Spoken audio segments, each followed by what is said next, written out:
Assalamualaikum warahmatullahi wabarakatuh. Alhamdulillah wassalatu wassalamu ala Rasulillah Nabiyina Muhammadin wa ala alihi wa sahbihi wa man walah. Wa asyhadu an la ilaha illallah wahdahu la syarika lah. Wa asyhadu anna Muhammadan abduhu wa rasuluh. Qala Allah Ta'ala fi kitabihil karim, Ya ayyuhalladzina amanu taqullaha haqqa tuqatih wa la tamutunna illa wa antum muslimun. Amma ba'd. Kita lanjutkan ayol ikhwah Sahih Targhib wa Tarhibnya, At-Targhib fi Salatil Hajah wa Du'aiha, anjuran untuk sholat hajat dan doa ya ketika sholat hajat. Ketahuilah akhwal Islam bahwa tidak ada satupun hadis yang sahih ya tentang sholat hajat. Ada 4 hadis tentang sholat hajat, namun semuanya tidak sahih, Pak. Di antaranya hadis Anas bahwa Nabi SAW bersabda, Ya Ali, ala u'allimuka du'aan idza asabaka ghammun aw hammun tad'u bihi rabbak. Hai Ali, maukah aku ajarkan kepada kamu doa apabila kamu ditimpa ya kegalauan atau keinginan. Itu kamu berdoa kepada Allah, niscaya Allah akan ijabah. Yaitu Allahumma anta tahkum baina ibadika fima kanu fihi yakhtalifun. Ya, sampai akhirnya. Tapi hadisnya lemah karena di dalam sanadnya ada perawi yang majhul. Demikian pula hadis Abdullah bin Abi Aufa wa Rasulullah SAW sabda, man kanat lahu ilallahi hajah atau ila ahadim min bani Adam, siapa yang punya kebutuhan kepada Allah atau kepada ya manusia, hendaklah ia berwudu, lalu ia baguskan wudunya, kemudian sholatlah 2 rakaat, kemudian pujilah Allah dan bersalawatlah untuk Nabi SAW, kemudian ucapkan doa ini, La ilaha illallahul halimul karim, subhanallah Rabbil arsyil azim, alhamdulillah rabbil alamin, as'aluka mujibati rahmatik wa azaima maghfiratik wal ghanimah min kulli bir wassalamah min kulli itham, ya, la tada'u li dhanban illa ghafartah wa la hamman illa farajtah wa la hajatan hiya laka ridan illa qadaitah ya arhamar rahimin. Hadis ini kata Syekh Albani dhaifun jiddan, sangat lemah. Ada lagi hadis yang lain namun palsu. Di sini Al-Hafidh Al-Mundhiri membawakan hadis orang buta yang minta didoakan kepada Rasulullah SAW agar disembuhkan. Hadis Utsman bin Hunayf radhiyallahu anhu anna a'ma ata ila Rasulullah SAW faqala, Ya Rasulullah, ud'u Allah an yakshifa li an basari au qala au ad'uka. Qala ya Rasulullah, innahu qad syaqqa alayya dhahabu basari. Qala fantaliq fatawadda thumma salli rak'atain thumma qul Allahumma inni as'aluka wa atawajjahu ilaika binabiyyika Muhammadin nabiyyir rahmah. Ya Muhammad, inni atawajjahu ila rabbi bika an yakshifa li an basari. Allahumma syafi'hu fiyya wa syafi'ni fi nafsi. Faraja'a wa qad kashafa Allahu an basarihi. Rawahu Tirmidzi wa qala haditsun hasanun sahihun gharib. Ada orang buta datang kepada Rasulullah Sallallahu Alaihi Wasallam. Lalu dia berkata, "Hai Rasulullah, berdoalah kepada Allah supaya mataku bisa melihat kembali." Maka Rasul bersabda, "Atau aku biarkan kamu." Dalam riwayat yang lain, jika kamu sabar itu lebih baik buat kamu. Kata Rasulullah, "Ya Rasulullah, butanya mataku ini membuat aku susah ya Rasulullah. Tolonglah doakan." Maka Rasulullah bersabda, "Pergilah, berwudulah, kemudian sholatlah 2 rakaat. Kemudian ucapkan doa ini. Allahumma inni as'aluka, ya Allah, sesungguhnya aku memohon kepadamu. Wa atawajjahu ilaika binabiyyi Muhammadin sallallahu alaihi wasallam nabiyyir rahmah. Dan aku menghadap kepadamu dengan nabimu Muhammad sallallahu alaihi wasallam nabiyyur rahmah. Hai Muhammad, sesungguhnya aku menghadap kepada Rabbku dengan engkau, agar Allah mengembalikan penglihatanku kembali. Ya Allah, terimalah ia, berikan syafaat kepadanya pada diriku." Artinya terimalah doanya Rasulullah SAW untukku. "Wa syafi'ni fi nafsi." Dan berikan syafaat kepadaku pada diriku. Lalu kemudian ia pulang dalam keadaan matanya sudah melihat kembali. Ikhwatul Islam, saudaraku seiman, rahimani wa rahimakumullah jami'an. Di sini ya menunjukkan yaitu tawassul yang disyariatkan, yaitu bertawassul kepada orang yang hidup dan soleh. Kenapa? Karena orang ini datang kepada Rasulullah Sallallahu Alaihi Wasallam. Lalu kemudian minta supaya Rasulullah mendoakan dirinya. Tapi kemudian Rasulullah SAW mengajarkan doa ini kepada orang tersebut, Pak. Iya. Namun Pak, hadis ini dijadikan dalil oleh sebagian orang bolehnya tawasul kepada ya Rasulullah SAW walaupun sudah meninggal dunia. Saya akan bacakan jawaban Syekh Albani rahimahullah ya tentang hadis ini dalam kitab beliau yaitu At-Tawassul. Kata beliau, "Wa amma nahnu fanara anna hadzal hadits la hujjata lahum fihi 'ala at-tawassul bidzat." Kami memandang hadis ini tidak bisa dijadikan hujah untuk membolehkan tawassul dengan zatnya Rasulullah SAW. Bal huwa dalilun akhar 'ala an-naw'i tsalits min anwa'i tawassulil masyru'. Justru ini dalil yang menunjukkan kepada salah satu jenis tawasul yang dibolehkan. Ya, yaitu tawasul melalui doa orang soleh yang masih hidup. Ya, kalau kita datang kepada orang soleh minta didoakan, boleh. Ya, ini namanya tawasul ya yang masyru', yang diperbolehkan. Lianna tawassul al-a'ma inama kana bidu'ahi sallallahu alaihi wasallam.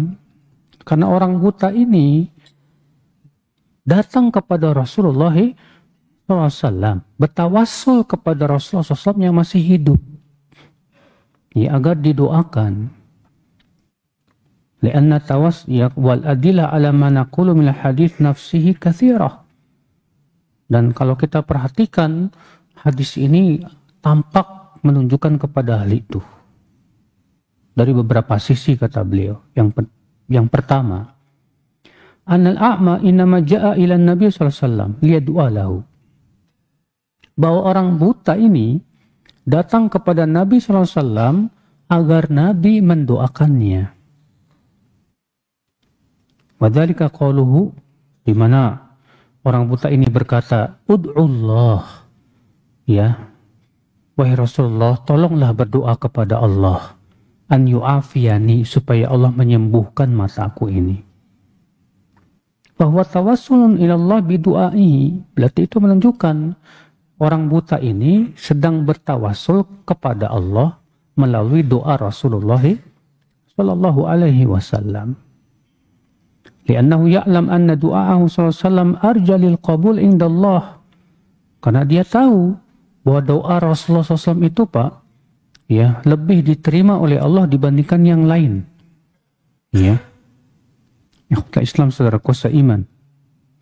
Walau kana qasdul a'ma at-tawassul bidzati Nabi sallallahu alaihi wasallam aw jahihi aw haqqihi lama kana thammata hajah bihi ila an ya'ti an-nabi sallallahu alaihi wasallam. Kalaulah, kata beliau, tawassul dengan zatnya Nabi atau dengan kedudukannya atau dengan haknya itu ya boleh, tentu orang ini tidak perlu datang kepada Rasulullah sallallahu alaihi wasallam. Ya. Tentu dia akan berdoa dari kejauhan. Ya Allah, sesungguhnya aku meminta kepada Engkau melalui kedudukan Nabi-Mu misalnya. Atau dengan hak Nabi-Mu, ya Allah. Ya. Nah ini yang pertama. Yang kedua, anna Nabi SAW wa'adahu bidu'a ma'anushihi lahu bibayani mahual afdal lahu. Bahwa Nabi SAW menjanjikan untuk mendoakan dia. Namun Nabi menasihati sesuatu yang lebih utama dari itu. Apa itu? Kata Nabi, kalau kamu mau bersabar, itu lebih baik buat kamu. Tapi kalau kamu mau, aku doakan kamu. Iya. As-salisan, yang ketiga kata beliau, israrul a'ma ala du'a. Si orang buta ini tetap minta didoakan oleh Rasulullah SAW. Dia berkata, ya, ad'u, tolong doakan ya Rasulullah. Wahada yaqtadhi anna Rasulullah SAW da'alahu. Berarti ini menunjukkan bahwa Rasulullah SAW mendoakan si orang buta ini. Li'annahu SAW khairu man wafa bima wa'ad. Karena pastinya Rasulullah SAW ya akan menepati janjinya untuk mendoakan si orang buta tersebut. Ikhwata Islam saudaraku seiman. Maka Rasul pun menyuruh dia untuk berwudu, lalu sholat 2 rakaat, kemudian mengajarkan doa ini. Ya. Ikhwatul Islam saudaraku seiman. Rabi'an, yang keempat, anna fi du'a alladhi 'allamahu Rasulullah SAW iyahu an yaqul Allahumma fasyafi'hu fiyya. Bahwa dalam doa yang Rasulullah ajarkan di situ ada lafaz ini Pak, Allahumma fasyafi'hu fiyya. Ya Allah, berikan syafaat kepada Rasulullah pada diriku. Wahada yastahilu hamluhu ala tawassul bidzati sallallahu alaihi wasallam. Ucapan ini tidak mungkin dipahami tawasul dengan zatnya Rasulullah SAW atau dengan kedudukannya atau dengan haknya, tidak mungkin. Ya, idz innal makna, karena maknanya adalah Allahumma iqbal syafa'atahu fiyya. Karena maknanya ini, ya Allah terimalah syafaat beliau pada diriku. Ya. Atau iqbal du'aahu fiyya an tarudda alayya basari. Atau maknanya terimalah doa Rasulullah agar mataku bisa melihat kembali. Ikhwata Islam saudaraku seiman. Yang kelima, anna mimma alima an-nabi sallallahu al-a'ma an yaqul, anna mimma 'allama an-nabi sallallahu al-a'ma an yaqul wa syaffi'ni fihi. Di dalam doa tersebut ada lafaz apa? Wa syaffi'ni fihi. Artinya, terimalah syafaatku, artinya doaku padanya, supaya doa Rasulullah itu diterima. Ya. Jadi ini makna Pak, menunjukkan sama sekali tidak, hadis ini tidak menunjukkan bolehnya tawasul dengan zat Rasulullah SAW. Tidak pula dengan hak atau jahnya, saudaraku seiman. Ya. Yang keenam, kata beliau, inna hadzal hadits dzakarahu ulama fi mu'jizatin Nabi sallallahu alaihi wasallam wa du'aihil mustajab. Hadis ini disebutkan oleh para ulama untuk menunjukkan mukjizat Rasulullah SAW dan bahwasanya doa beliau itu pasti diijabah oleh Allah Subhanahu wa taala. Ya. Demikian pula Allah berikan kepada doa Rasulullah kebarokahan akhwal Islam. Sehingga kemudian orang buta tersebut datang kepada Rasulullah SAW supaya didoakan. Ya. Ikhwatul Islam, saudaraku seiman. Kata beliau, "Falau kana sirru fi syifa'il a'ma annahu tawassulun bi jahin Nabi sallallahu alaihi wasallam wa qadrihi wa haqqihi kama yafhamu 'amatul mutaakhirin, lakana minal mafrud an yahsula hadha syifa' li ghairihi minal umyan alladziina tawassaluna bi jahihi sallallahu alaihi wasallam."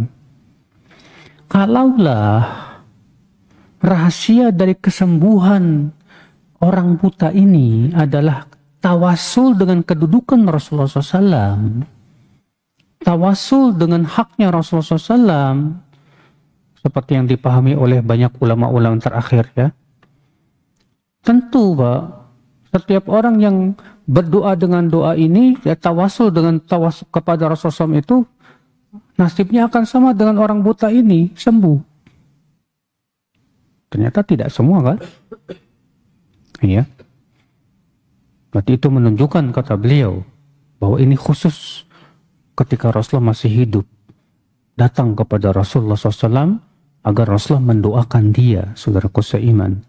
Ya kota Islam, saudaraku seiman. Iya. Kalaupun misalnya kata beliau, katakanlah ini tawasul dengan zatnya Rasulullah SAW. Tapi ini hanya khusus untuk Rasul, tidak untuk yang lain. Kenapa? Karena Rasulullah SAW adalah manusia yang terbaik. Akan tetapi sekali lagi, sudah kita jelaskan tadi bahwa hadis ini tidak menunjukkan bahwa orang buta ini tawasul dengan zatnya Rasulullah SAW, tidak sama sekali. Ini ikhwatul Islam, saudaraku seiman. Jadi hadis ini tidak menunjukkan ya bolehnya tawasul dengan zat Rasulullah sallallahu alaihi wasallam. Sekarang kita masuk ke at-targhib fi sholatil istikharah. Anjuran untuk sholat istikharah. Apa itu istikharah, Pak? Itu minta pilihan. Minta pilihan yang terbaik menurut Allah. Wa an Jabir bin Abdullah radhiyallahu anhuma qala kana Rasulullah sallallahu alaihi wasallam yu'allimul istikharata fil umuri kulliha kama yu'allimuna surata minal Qur'an. Yaqul idza hamma ahadukum bil amri falyarka' rak'ataini min ghairil fariidah thumma liyaqul Allahumma inni astakhiruka bi ilmik wa astaqdiruka bi qudratik wa as'aluka min fadlikal azim fa innaka taqdir wa la aqdir wa ta'lam wa la a'lam wa anta 'allamul ghuyub Allahumma in kunta ta'lam anna hadzal amra khairul li fi dini wa ma'ashi wa aqibati amri أو قال عاجل أمري وآجله فاقدره لي ويسره لي ثم بارك لي فيه وإن كنت تعلم أن هذا الأمر شر لي في ديني ومعاشي وعاقبة أمري أو قال عاجل أمري وآجله فاصرفه عني واصرفني عنه واقدر لي الخير حيث كان ثم ردني به قال ويسمي حاجته.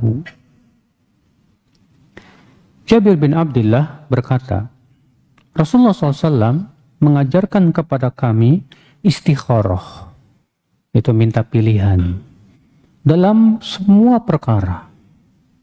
Sebagaimana beliau mengajarkan kepada kami surat dari Al-Quran. Berarti ini doa penting, Mbak. Kenapa? Karena Rasulullah SAW mengajarkannya seperti mengajarkan surat dari Al-Quran. Yaitu kata Rasulullah SAW, apabila salah seorang dari kalian berniat untuk melakukan sebuah perkara, hendaklah ia sholat 2 rakaat selain sholat fardu. Selain sholat fardu. Kemudian setelah sholat ucapkan ini, Allahumma inni astakhiruka bi ilmik, ya Allah, aku mohon pilihan kepadamu dengan ilmumu. Wa astaqdiruka bi qudratik, aku mohon kemampuan ya kepadamu dengan kemampuanmu. Wa as'aluka min fadlikal azim, dan aku minta kepadamu ya Allah dari karunia-Mu yang besar. Fa innaka taqdir wala aqdir. Karena Engkau mampu, sedangkan aku tidak mampu. Wa ta'lam wala a'lam. Engkau tahu, sementara aku tidak tahu. Wa anta 'allamul ghuyub, dan Engkau yang mengetahui yang gaib. Ya Allah, jika Engkau mengetahui bahwa perkara ini, sebutkan ya hajatnya apa. Itu baik untukku, pada agamaku, pada hidupku, dan pada akibat urusanku, ya, atau urusanku di dunia maupun ya cepat maupun lambat, maka takdirkanlah ya untukku ya Allah, mudahkan ia untukku, kemudian berkahi padanya untukku. Tapi jika Engkau tahu ya Allah, bahwasanya perkara ini buruk untukku pada agamaku, hidupku, demikian pula akibat urusanku atau urusanku yang cepat maupun lambat, maka palingkan aku darinya dan palingkan ia dariku, dan takdirkan kepadaku dengan takdir yang baik di mana saja, kemudian jadikan aku ridha untuk menerimanya. Ini doa ya istikharah. Baik, kita akan bahas Pak hadis ini. Kata Jabir, Rasulullah SAW mengajarkan kami istikharah. Istikharah itu sudah kita sebutkan tadi, minta pilihan. Ya. Dalam perkara apa? Fil umuri kulliha, dalam segala perkara. Namun para ulama mengatakan, disyariatkannya istikharah itu dalam perkara yang kita tidak tahu. Ya, apakah ini akan baik atau buruk. Adapun kalau perkara-perkara yang sudah jelas baiknya, nggak perlu kita istikharah. Misalnya mau sholat 5 waktu, istikharah dulu nggak ya? Ngapain? Udah jelas baik kok. Ya, haji udah jelas baik, umroh udah jelas baik. Ya, maka yang seperti ini tidak butuh istikharah. Demikian pula dalam perkara yang sifatnya makruh ataupun haram, nggak boleh istikharah. Mau berjudi istikharah dulu. Ya. Kita katakan tidak boleh. Jadi yang boleh itu yang dalam perkara apa? Kata para ulama, yang pertama dalam perkara yang mubah. Yang kita tidak tahu akan baik atau tidak. Misal antum diterima kerja di suatu tempat dan antum nggak tahu apakah kerja di tempat ini akan baik atau tidak. Segera istikharah. Iya. Yang kedua, dalam perkara yang sunnah, ketika terjadi pertentangan, mana yang lebih baik saya ambil, dan dua-duanya sunnah, maka pada waktu itu kita apa? Istikharah. Ikhwata Islam, saudaraku seiman, rahimani wa rahimakumullah jami'an. Jadi ini ya, jadi istikharah itu dianjurkan Pak dalam perkara-perkara seperti itu. Kemudian kata Rasulullah SAW, apabila salah seorang dari kalian berniat untuk melakukan sebuah perbuatan, terjadi ikhtilaf para ulama Pak, mana yang lebih dahulukan, sholat istikharah atau musyawarah? Atau apa? Musyawarah. Karena kan kalau kita mau melakukan suatu perbuatan, kita tidak tahu ini baik apa buruk, kita juga butuh musyawarah kepada ahlinya Pak. Ya. Kepada orang-orang yang punya pengalaman, orang-orang yang punya ilmu. Kira-kira musyawarah dulu apa sholat istikharah dulu nih? Sebagian ulama mengatakan, kata pendapat yang dirojek oleh Imam Nawawi, musyawarah dulu. Baru kemudian setelah itu sholat istikharah. Sementara Syekh Utsaimin merajihkan sholat istikharah dulu. Baru setelah itu apa? Musyawarah. Ya. Itu tentang mana yang didahulukan, yang lebih utama. Tapi kalau kita dahulukan musyawarah dulu sebelum istikharah, boleh. Atau istikharah dulu sebelum musyawarah, boleh. Nggak masalah. Ikhwatul Islam, saudaraku seiman. hendaklah ia sholat 2 rakaat selain sholat fardu. Ini menunjukkan bahwa ini tidak dibaca setelah sholat fardu, Pak.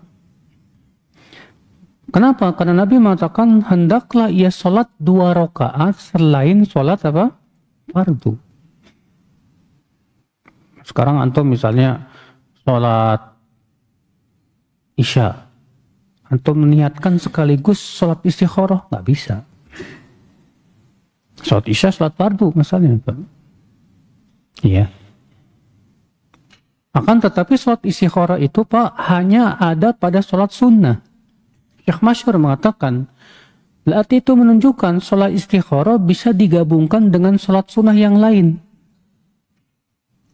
Contoh misalnya antum sholat duha, sekaligus niatnya mau sholat istikharah, boleh, nggak masalah. Atau antum sholat tahajud, dan antum niatkan sekaligus mau sholat istikharah, boleh, nggak apa-apa. Kenapa? Karena itu kan sholat sunnah.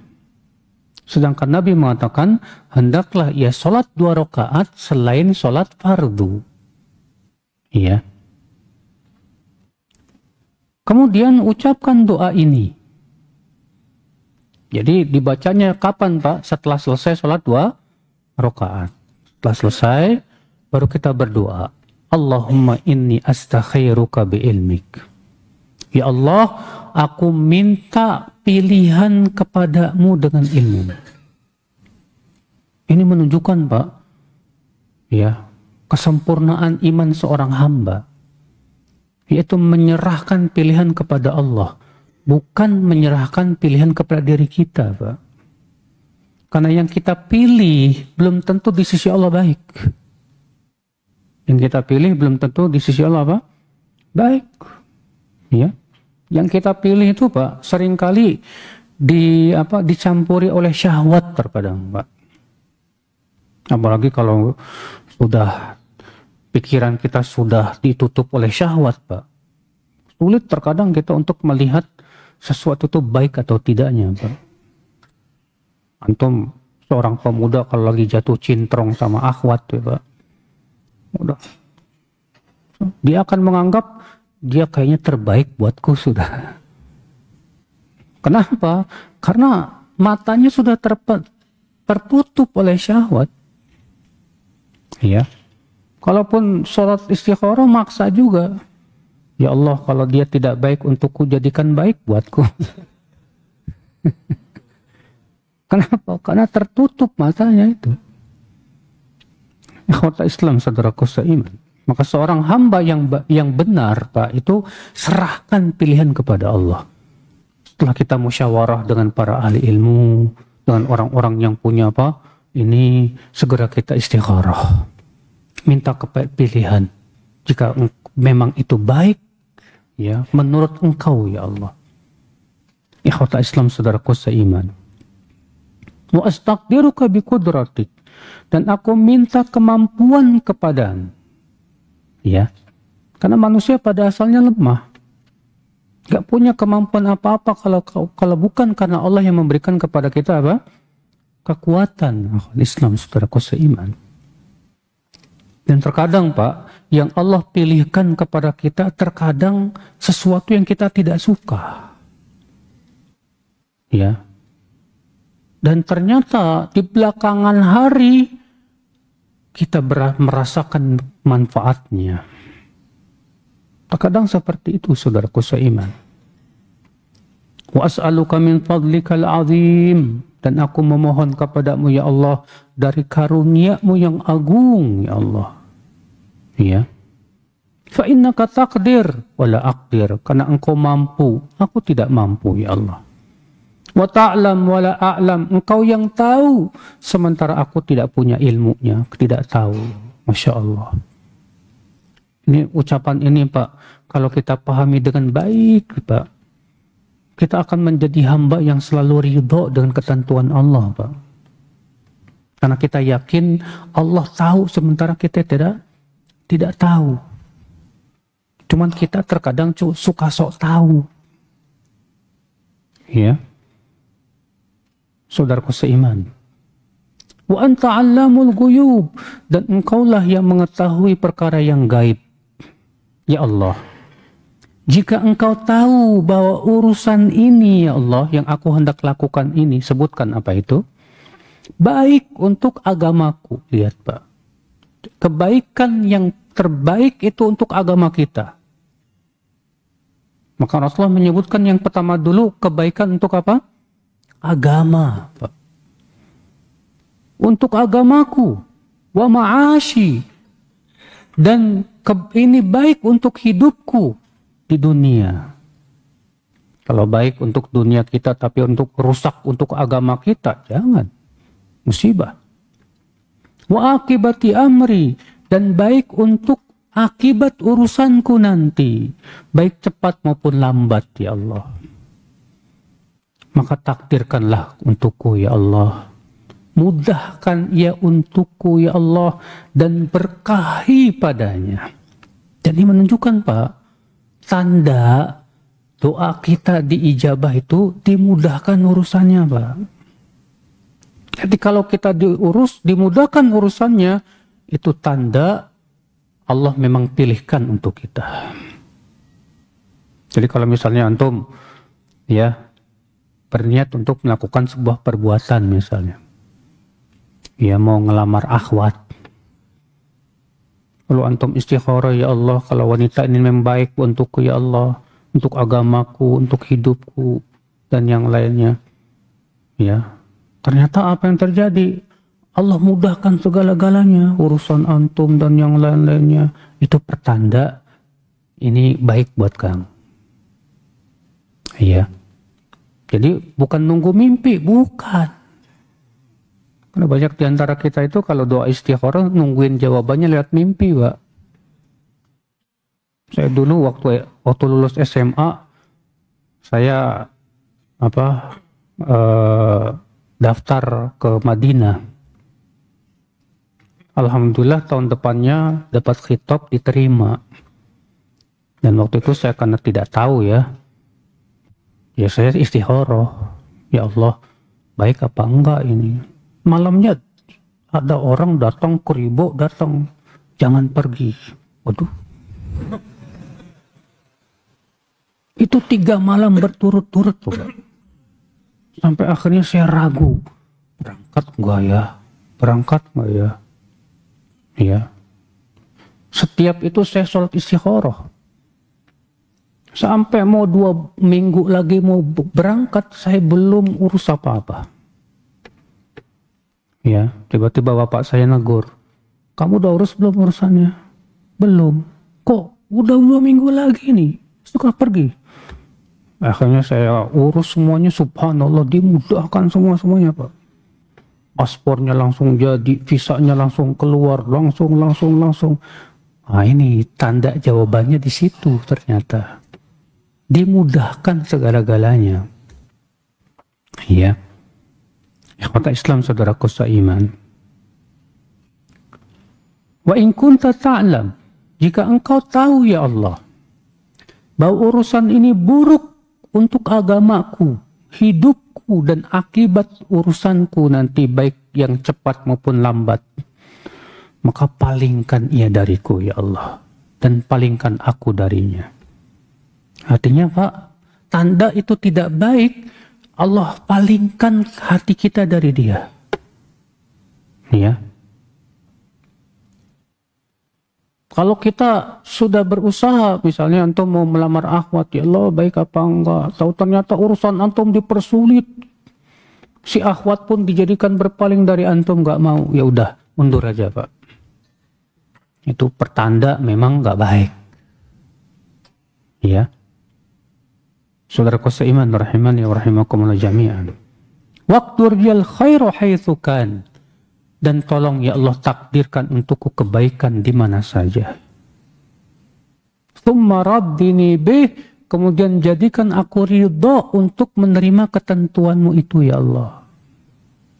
Artinya kalau Allah takdirkan itu tidak baik untuk kita, Allah palingkan ia dari kita, jadikan ya Allah aku ridha untuk menerima itu.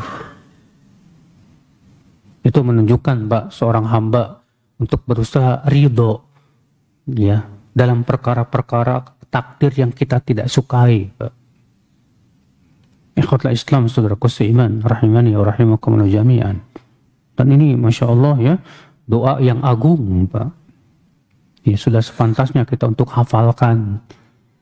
Di setiap perkara yang hendak kita lakukan, yang kita tidak tahu apakah itu baik, atau apakah akan jadi buruk, segera kita sholat istikharah, saudaraku seiman, rahimani wa rahimakumullah jami'an. Kita masuk ke Kitabul Jumu'ah. Kitab tentang sholat Jumat. At-targhib fi sholatil Jumu'ah wa sa'i ilaiha. Wa ma ja'a fi fadli yaumiha wa sa'atiha. Anjuran untuk sholat Jum'ah dan berusaha untuk sholat Jumat, dan tentang keutamaan ya harinya dan waktunya. Hadis 683. Wa Nabi Hurairah radhiyallahu anhu qala Rasulullah SAW, man tawaddo'a fa ahsanal wudu'a thumma atal jumu'ah fastama'a wa ansata ghufira lahu ma bainahu wa bainal jumu'atil ukhra wa ziyadatu thalathati ayyam wa man massal hasa faqad lagha. Dari Abu Hurairah, semoga Allah meridhoinya, ia berkata, Rasulullah SAW bersabda, siapa yang berwudu lalu ia membaguskan wudunya, kemudian datang menuju sholat Jumu'ah, lalu ia mendengarkan khutbah dan diam, akan diampuni dosa-dosanya antara ia dengan Jumat berikutnya. Antara Jumat itu dengan Jumat berikutnya ditambah 3 hari. Dan siapa yang memainkan kerikil saat khotib Jumat ya sedang khutbah, maka ia telah melakukan sia-sia. Artinya kata para ulama, ya, maknahu khaba minal ajr, merugi dari pahala, nggak dapat pahala. Ya, itu pahala mendengarkan khutbah Jumat. Hadis ini menunjukkan, saudaraku seiman, ya, pahala besar bagi mereka yang sholat ya Jumat. Di mana Rasulullah SAW menyebutkan bahwa orang yang sholat Jumat itu, Pak, diampuni dosanya antara Jumat itu sampai Jumat yang akan datang, ditambah 3 hari. Yang dimaksud di sini kata para ulama itu dosa-dosa kecil, bukan dosa-dosa besar. Ya. Dan ini keutamaannya Masya Allah luar biasa sekali, saudaraku seiman. Hadis ini juga menunjukkan, Pak, wajibnya mendengar khutbah Jumat. Wajibnya mendengar khutbah Jumat dan diam. Dan larangan sibuk dengan sesuatu yang menyebabkan kita tidak mendengarkan khutbah Jumat. Karena Rasulullah SAW mengatakan, lalu ia mendengar dan diam. Kata Rasulullah, siapa yang sibuk memegang mainin haso itu kerikil, faqad lagha, maka ia telah berbuat sia-sia. Artinya ketika khutbah Jumat, ya, antum malah sibuk mainin kerikil gitu, maka antum nggak dapat pahala. Ya, ini merugi, Pak. Dan itu menunjukkan dia sudah melakukan dosa, saudaraku seiman, rahimani wa rahimakumullah jami'an. Ikhwatul Islam, saudaraku seiman. Hadis berikutnya, Rasulullah SAW sabda dari Abu Hurairah juga, as-salawatul khamsu wal jumu'atu ilal jumu'ah wa ramadan ila ramadan mukaffiratun lima bainahunna majtunibatil kabair. Rawahu Muslim wa ghairuhu. Salat 5 waktu, Jumat menuju Jumat berikutnya, Ramadan menuju Ramadan berikutnya, itu menggugurkan dosa-dosa yang ada di antara keduanya, selama ditinggalkan dosa besar. Hadis ini menunjukkan, Pak, bahwa sholat 5 waktu, ya sholat Jumat, Ramadan itu menggugurkan dosa-dosa yang ada di antara keduanya, Pak. Dan yang dimaksud di sini itu sholat doa dosa-dosa kecil, saudaraku. Kenapa? Karena Nabi mengatakan apa? Selama dosa besar ditinggalkan. Berarti kalau dosa besarnya tidak ditinggalkan, maka sholat 5 waktu tidak menggugurkan sholat dosa besar itu.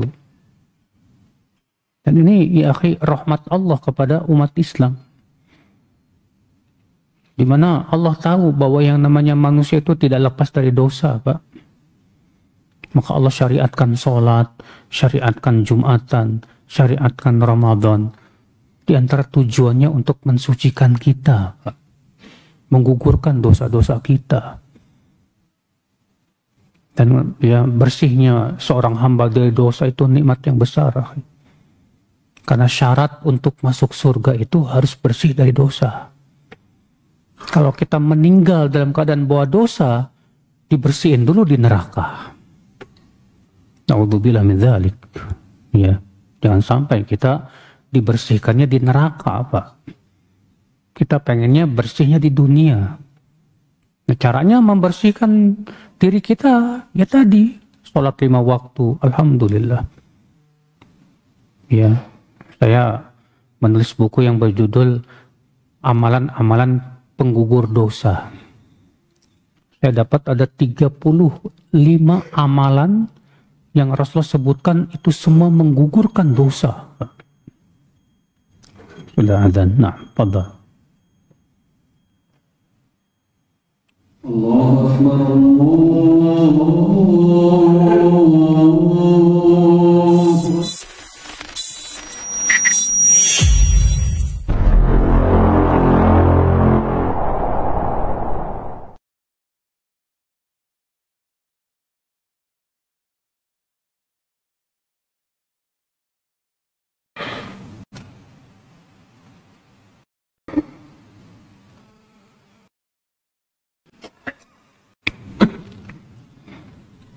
Saya ikut kompetisi seni lukis dari bank swasta, tapi nggak syariah, Ustadz. Kalau saya menang, boleh nggak saya memanfaatkan hadiah uang tersebut? Ya nggak boleh lah, Mas. Yang namanya bank ribawi, ya nggak lepas dari riba. Dan antum ikut kompetisinya di situ aja sudah ikut meramaikan, ya, sesuatu yang mendukung ribanya mereka.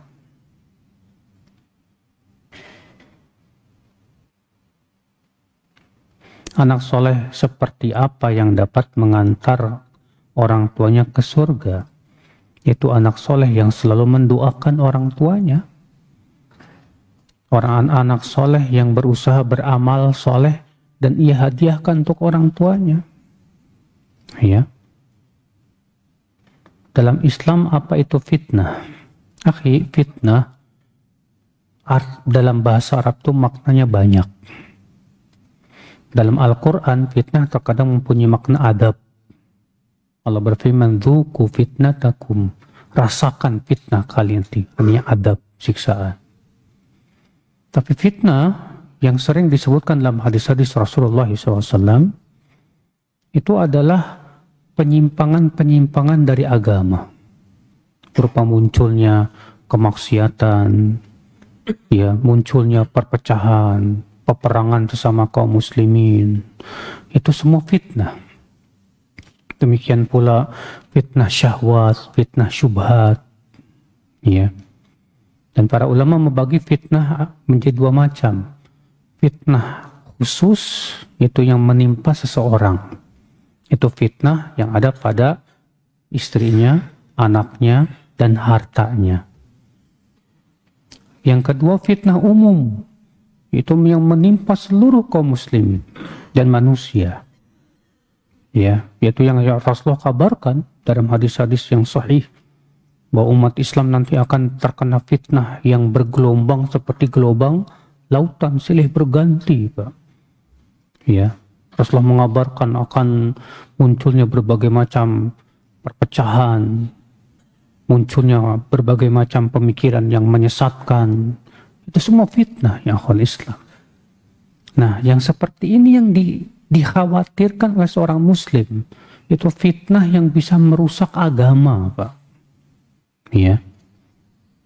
Sebagian disebutkan dalam hadis yushiku an yakuna khairan malil muslim ghanaman yatba'u biha sya'afal jibal wa mawaqi'al qatar yafirru bidinihi minal fitan.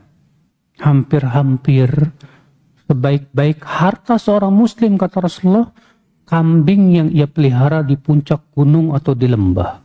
Ia lari membawa agamanya dari fitnah.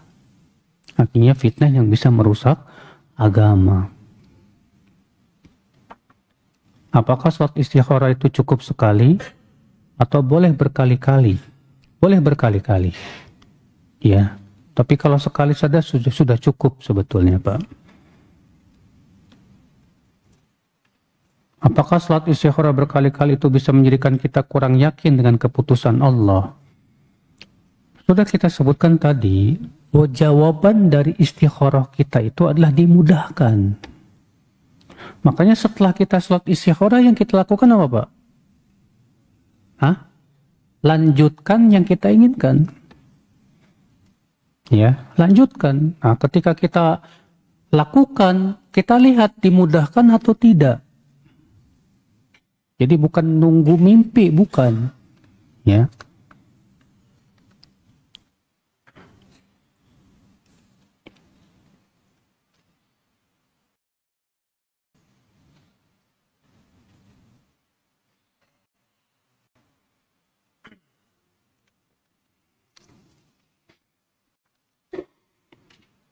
Anak ada keluhan tentang rahim. Anak dirujuk ke rumah sakit dan anak ketemu dokter spesialis kandungan dan ternyata ada penebalan dinding rahim dan gumpalan-gumpalan dan sudah tidak bisa untuk dikuret. Ada 3 tindakan. 1. Angkat rahim operasi. 2. Minum obat kanker dokter. 3. Disuntik selama 3 kali setiap bulan setengah. Ana milih disuntik, tapi menurut keterangan dokter selama Ana disuntik itu selalu mengeluarkan darah. Yang Ana ingin tanyakan apakah itu termasuk darah haid? Bukan. Ya. Bedakan darah haid dengan darah biasa. Darah haid itu warnanya gelap dan baunya nggak enak. Kalau darah biasa itu darah merah biasa. Ya.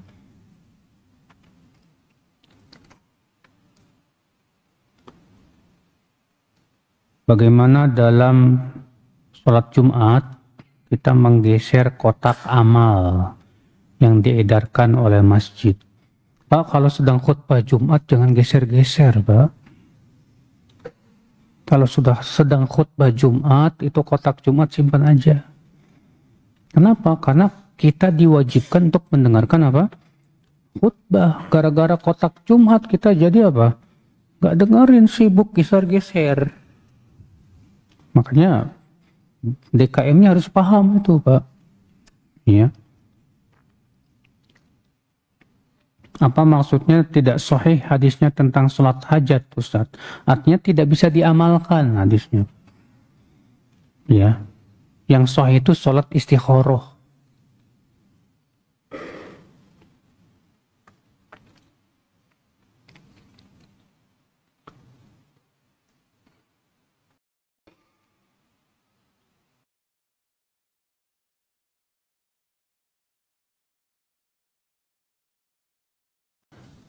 Apakah wanita kalau sholat fardu zuhur sesudah jamaah laki-laki pulang sholat Jumat? Kalau untuk wanita, mereka tidak wajib Jumatan dan mereka sholat di rumahnya. Nah, ketika sholat zuhur, apakah menunggu sholat laki-laki pulang Jumatan? Ya enggak. Karena sholat zuhur itu berhubungan dengan waktu. Kalau sudah masuk waktu zuhur, ya sudah boleh, nggak masalah. Tidak ada dalil seorang wanita harus nunggu selesai Jumatan dulu. Ya. kami mempelajari bahwa ada sholat sunnah 2 rakaat ba'da asar. Sedangkan selama ini kami mengetahui bahwa dilarang sholat sunnah sesudah asar. Bagaimana penjelasan ini? Ini khilaf di kalangan para ulama ketika menghadapi hadis Aisyah, di mana Aisyah mengatakan Rasulullah tidak pernah mendengarkan 2 rakaat setelah asar di rumahku. Ya.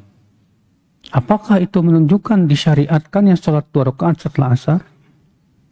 Jumhur mengatakan tidak disyariatkan. Adapun 2 rakaat setelah asar itu adalah ditanya oleh Ummu Salamah. Rasulullah pernah sholat 2 rakaat setelah asar di rumah Ummu Salamah. Lalu Ummu Salamah bertanya, 2 rakaat apa ini ya Rasulullah? Kata Rasulullah, ini 2 rakaat setelah zuhur.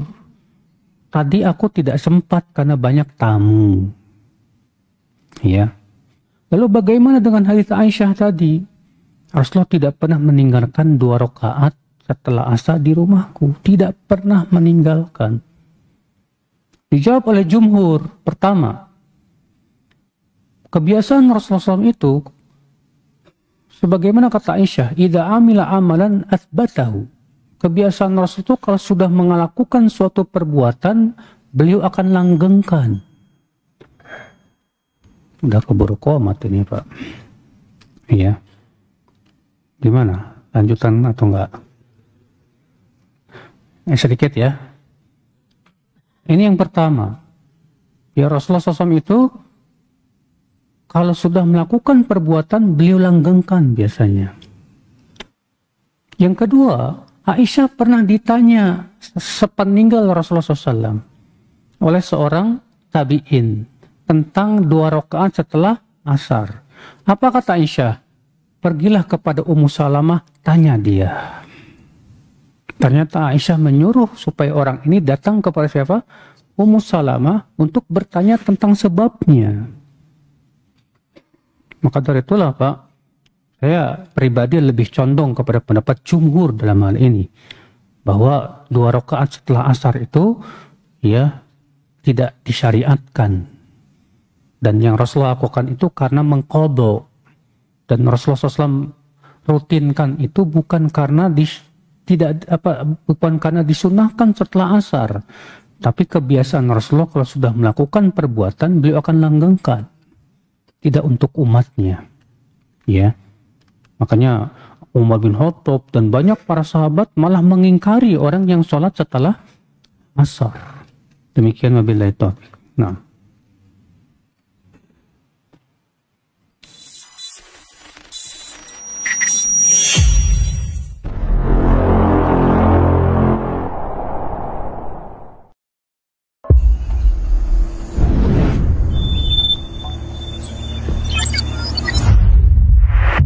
Bismillahirrahmanirrahim. Assalamualaikum warahmatullahi wabarakatuh. Ya, alhamdulillah ini di tengah-tengah kita ada santri-santri dari Markas Sunnah Nusantara Al-Hijrah. Nasihat ana untuk mereka semua adalah Allah fit ta'allum. Selalulah kita bertakwa kepada Allah, mencari ilmu,